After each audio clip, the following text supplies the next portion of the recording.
합법적인 일을 하기 위해서는 정보기관이 필요가 없습니다. 물론 이제 전쟁을 위해서 뭐 치열하게 정보전을 하겠지만 역설적으로 생각하면 이제 전쟁이 끝났다고 해서 완전 친구가 되는 게 아니죠. 봉합의 형태의 휴전이나 종전이 됐는 거라고 보는데요. 이스라엘 입장에서는 그러면 다시 위험하죠. 예를 들어서 이란이 우연하게 뭐 공격하는 형태로 한다든지 이렇게 이제 조작할 수 있는 건 얼마든지 가능은 하다.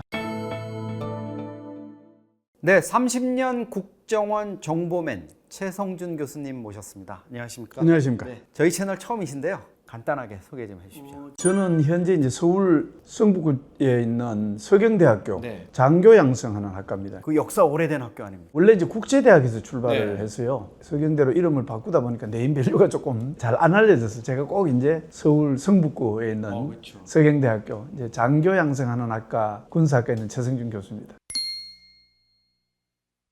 30년 동안 국정원에 근무를 하셨습니다. 근데 제가 보니까 국정원에 그렇게 오래 계셨으면 뭔가 이 정보맨이면은 눈도 좀 이렇게 좀 날카롭고 뭔가 이렇게 딱 호리호리한 이런 게 있어야 되는데 원래 그러셨습니까? 아니면 학교에서 학생들 가르치다 보니까 조금 이렇게 부드러워지신 겁니까? 아니죠. 뭐 원래 이제 사람들이 오해를 많이 하는데요. 네. 국정원에 있고 정보맨이고 그러면은 뭐 날카롭고 그럴 것 같은데 오히려 그럴수록 정보맨에 티가 나지 않아야 되는 게 이제 사실은 정보기관이죠. 그래서 사실은 간첩도 가장 간첩받지 않은 이웃집 아줌마 아저씨가 이제 사실은 간첩일 수 있듯이 정보기관에 있는 사람이라고 해서 뭐 눈매가 날카롭게 생기고 선글라스를 끼고 뭐 이제 이게 다 헛된 선입견이고요. 그냥 평범한 사람들인데 그에 대한 이제 업무에 종사한다 이거죠. 이것도 하나의 직업이죠.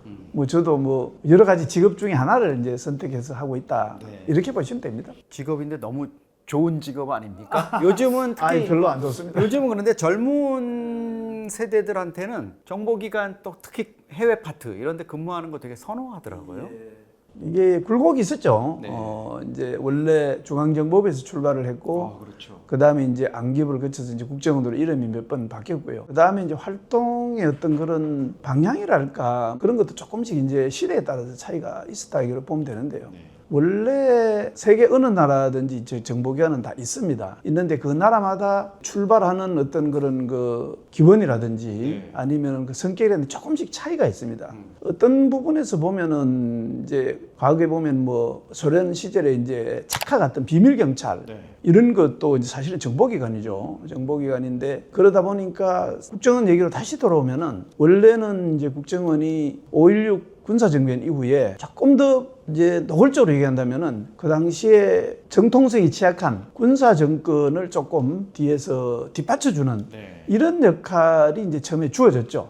주어지면서 당시 이제 다만 그때 정보기관을 설계할 때 이제 초대 정보부장이 이제 그 김종필 씨잖아요. 가장 핵심 주체설이 김종필 씨인데 혁명을 할 때부터 이 생각을 머리에 갖고 있었는 것 같아요. 중앙정보부를 만들어야 되겠다. 정보기관으로 뭔가 이렇게 만들어야 되는데 그게 이제 혁명정부에 대한 어떤 뒷받침 역할 이런 것도 있지만은 남북이 대치하고 있고 그 다음에 이제 우리도 세계의 한 일반적인 국가로서 어느 정도 이제 자리를 잡으려면은 국가 차원의 정보기관이 있어야 되겠다고 해서 혁명을 보위하는 역할 플러스 해외 정보, 북한 정보, 이제 국내 보안 정보 활동하는 것을 같이 설계를 했다 이렇게 보시면 됩니다. 그래서 저는 이제 많이 그런 얘기를 하는데 2차 대전 후에 이제 신생 독립국들이 이제 뭐 사실 이제 독재로도 흐르고 많이 이제 정권이 짧게 명멸하고 했지 않습니까? 대개 그런 경우에는 정보기관들이 정권과 같이 만들어졌다가 정권과 같이 사라지는 경우가 많습니다. 사실 그때 이제 비밀경찰 역할, 이제 이런 역할이 많다 보니까 우리가 이란을 예를 듭니다만 이란도 그 당시에 이제 팔레비 있을 때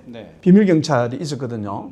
비밀경찰이 있었다가 이제 그게 그 당시에 이제 팔레비 왕조에 저항하는 이런 세력들이라든지 국민들을 감시했습니다만 지금 이란도 혁명 수비제 이외에 다시 비밀경찰 역할이 굉장히 크기 때문에 저 정권이 유지된다고 보는데 그 안에 뭐 바시즈라 그래가지고 있죠 조직이. 그렇게 하는데 중앙정보부를 만들었는데 어떻게 보면 이제 혁명을 이제 조금 뒷받침하는 역할이 있었지만은 그런 역할이 주어지는 바람에 그 역할이 지금까지 계속 이어져 왔다고 보면 되고요. 안 그러면 이제 벌써 혁명정부가 없어졌겠죠. 그래서 이게 이제 기본적인 것은 해외 북한 정보, 이게 이제 기본이고 그 다음에 국내 보안 정보. 정보라든지 한때는 대공수사까지 갖고 있었거든요. 종합정보기관인데 이제 젊은 사람들이 선호한다. 이거 지금 말씀하셨는데 한때는 뭐 권력기관 뭐 이렇게 이제 좀 오해된 적도 있었고요. 또 한때는 한창 이제 민주화가 바람이 불 때는 민주화를 탄압하는 기관 뭐 이렇게 해가 젊은이들의 오히려 경외시되는 그런 분위기도 사실 있었던 게 사실입니다. 이게 전문 정보기관 말씀드린 대로 이제 직업으로서 어느 정도 잘 구축이 됐고 정규 공채 출신들이 잘 정착돼 있고 이러다 보니까 해외 나가면 이제 외교관 신분을 갖고 나가게 되거든요. 아, 그렇죠. 이제 그럴 뭐 메리트도 있고 영사로 이제 나가게 되니까. 그런 메리트도 있고 그다음에 이제 직업의 안정성이라든지 뭐 이런 걸로 인해서 최근에는 이제 직업에 대해서 상당히 조금 선호도가 높아진다는 얘기도 듣기도 했습니다.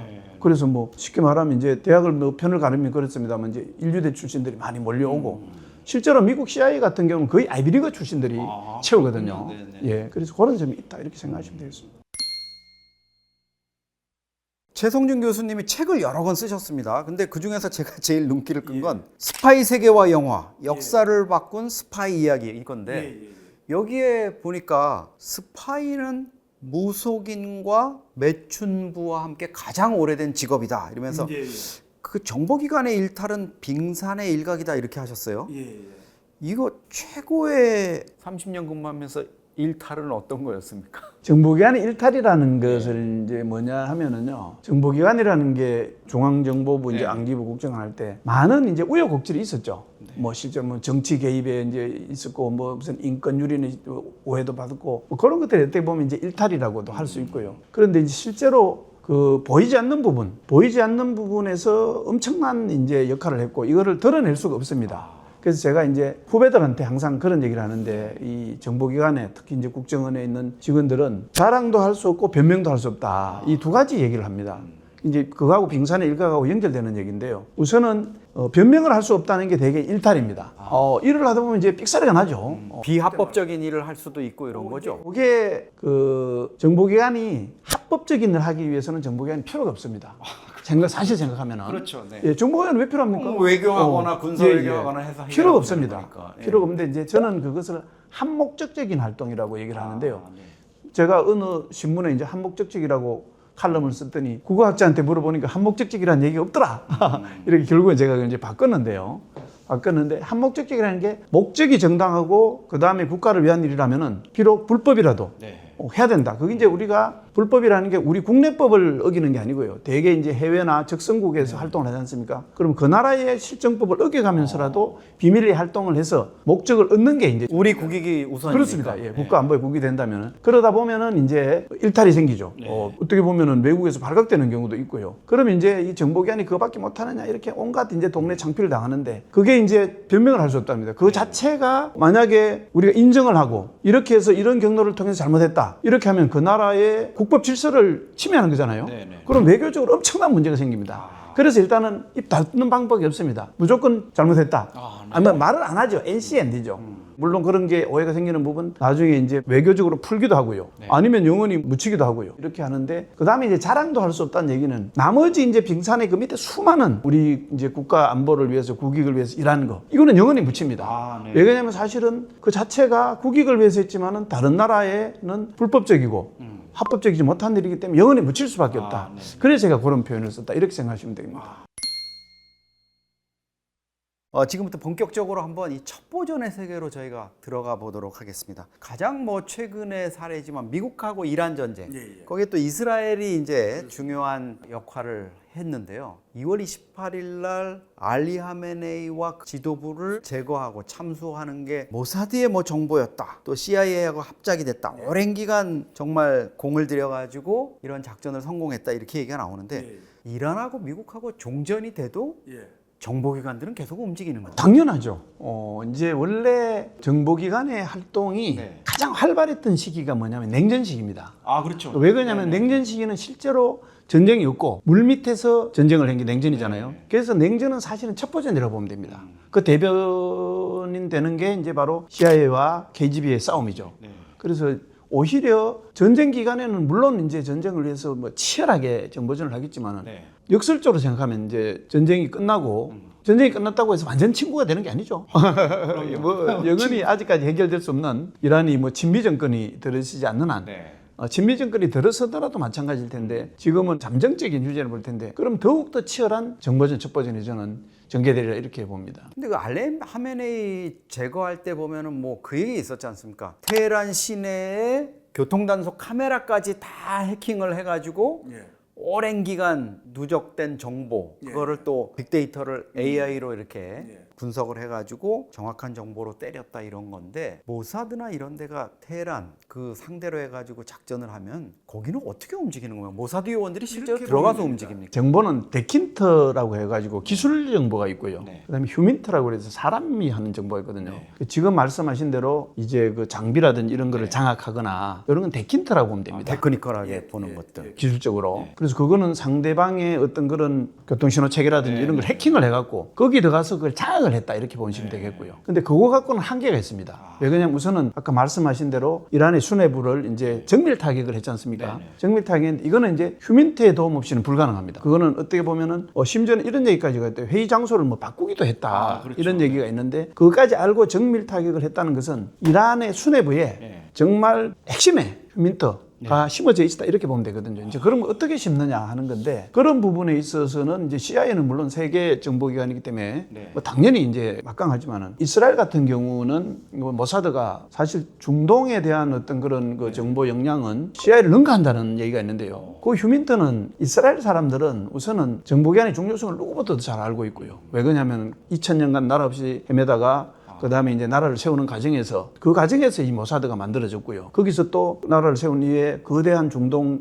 이슬람 세계하고 싸워야 되는 이 과정에 살아남기 위해서 이제 이 모사드를 집중적으로 키웠는데 그 휴민트라는 게 이스라엘 사람들 특히 유대인들이요 전 세계에 퍼져나가 있지 않은 데가 없습니다. 그 다음에 이제 유대인의 특성은 또 뭐냐 하면은 외국어가 능하고요. 그 다음에 유대인을 우리가 그냥 백인이라고도 생각할 수도 있고요. 뭐 그 다음에 이제 중동 지역에 있으니까 뭐 중동인으로 생각할 수 있는데 유대인은 사실은 흑인도 유대인이 있습니다. 흑인도 유대인이 있고요. 저쪽 슬라브 쪽 계통의 유대인도 있고요. 그런데 이 사람들이 이스라엘에 대한 충성심 이거는 이제 같이 있잖아요.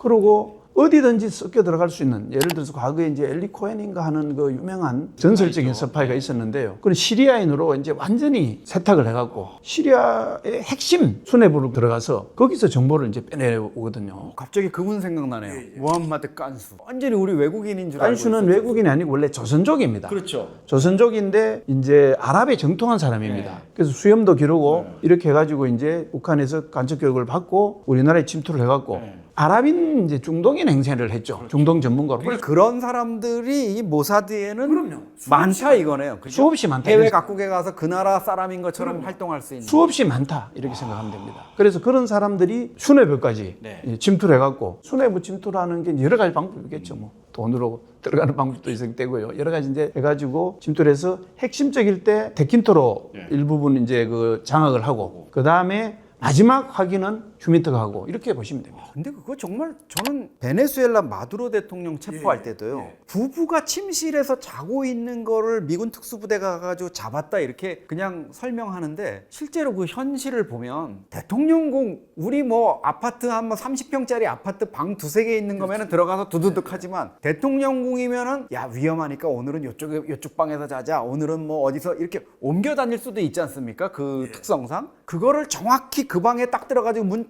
따고 들어가가지고 잡아 나오려면 말씀하신 대로 진짜 내부에 누가 정확히 오늘은 몇 호방하고 알려줘야 되지 않습니까? 데킨터가 일단은 기본적으로 위성에서라든지 통신이라든지 이런 걸 다 이제 분석을 하고요. 그 다음에 최종 확인은 결국은 사람이 해야 된다 이렇게 보시면 되겠습니다. 이제 뭐 앞으로 AI가 나오면 얼만큼 확인할지 몰라도 그래도 궁극적인 마지막 확인은 사람이 해야 되는데 그래서 휴민트가 중요한 겁니다. 그러니까 저도 그 생각하면서 어떻게 된 걸까 도대체 누굴까 막 전쟁이죠, 이런 거 되게 뭐 이거는. 궁금하거든요.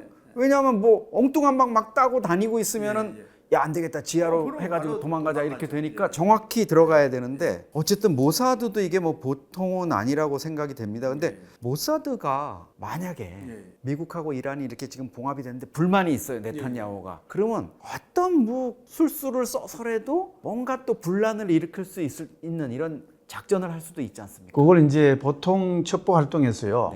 첩보를 수집하는 게 있고요. 그 다음에 이제 상대방이 수집하는 첩보를 수집하는 거를 막는 거를 그걸 이제 방첩이라고 하거든요. 정보를 수집하고 방첩 이게 이제 기본 첩보인데 나중에 이제 공작이라는 게 있습니다. 공작은 사실은 전쟁으로 할 수 없는 거를 전쟁은 그만큼 부담이 크지 않습니까? 전쟁에 버금가는 것처럼 어떤 다른 한 나라의 정치 체제를 바꾼다든지 그 다음에 어떤 국제 질서를 바꾼다든지 이렇게 하는 거를 이제 공작이라고 하는데요. 요거는 이제 정보기관만이 할 수 있고 최고 통수권자 허가를 받아서 할 수 있는데 만약에 이제 같은 우방국이라도 지금 가상은 그 전에도 이제 이런 얘기가 있었거든요. 보이지 않게 예를 들어서 미국하고 이스라엘이 이제 원래는 짝짝꿍이 돼서 이란을 침공했지 않습니까? 그런데 이제 지금은 어쨌든 간에 네타냐후를 약간 배제한 상태 같은데 지금 보면은요. 그런 상태에서 트럼프하고 이란하고 이제 트럼프는 트럼프나도 입장이 있고 이란 입장에서 어쨌든 간에 봉합의 형태의 휴전이나 종전이 됐는 거라고 보는데요. 이러면 이제 이스라엘 입장에서는 조금 불만이 있을 수 있죠. 그러면 이제 사실 위험하죠. 미국의 우방국에 대한 도전이기 때문에. 그런데 정말 보이지 않게 예를 들어서 이란이 우연하게 미국을 뭐 공격하는 형태로 한다든지 이렇게 이제 조작할 수 있는 건 얼마든지 가능은 하다. 이렇게 보시면 되겠습니다. 약간 어떻게 보면 모략. 그렇죠. 예, 예. 모략 중상이 원래 공작입니다. 돈을 이간시켜서 다시 싸우게 만드는 거네 네타냐후. 예, 우리 삼국지 보면은 뭐 그런 거 많이 나오지 않습니까? 왜 저희가 이런 말씀 드리냐면 모사드는 능히 그거 하고도 남는 조직인 것 같아요. 정말 저희가 보면 우리 정보기관하고는 뭐 차원이 다른 거. 그냥 일단 죽이고. 모사드의 이제 가장 그 주특기가 암살이죠. 암살. 그 암살은 과거에 보면은 이제 아이만 같은 경우 이제 아르헨티나에서 체포해서 법정에 세우는 것도 있고. 그거는 진짜 어떻게 그렇게 오래 추적을 할 수 있는? 그거는 이제 뭐 비하인드 스토리가 있는데요. 이제 아이만을 계속 추적하는 과정에서 아이만이 아르헨티나에서 숨어 살다가 딸인가 아들인가가 누군가 우리 아빠가 원래 독일 사람이다 이렇게 이제 자랑을 했는 말이에요. 그래서 그게 이제 망을 통해서 이스라엘 정보기관에 들어갔고 그래서 이제 거기서 현지에서 백주 대낮에